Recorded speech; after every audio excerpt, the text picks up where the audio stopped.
வைத்துதான் இது இந்த நிகழ்வு செய்தது.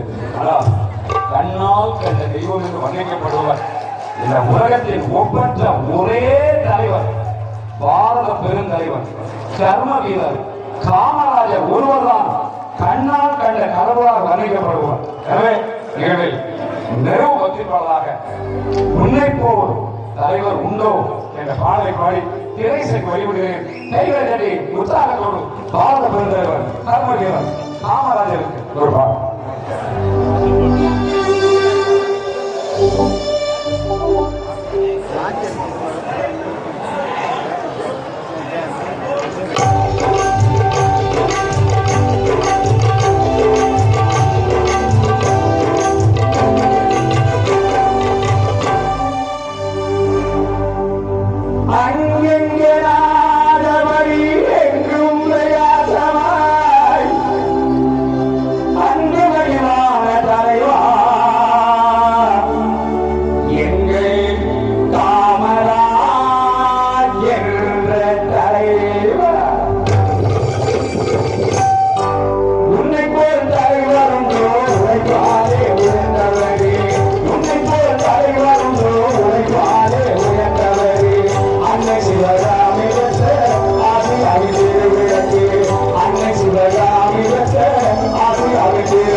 கைப்பொருள் கழக சார்பாக செல்வன் சவுண்ட் சர்வீஸ் அவர்களுக்கு மாலை அணிவிக்கிறார்.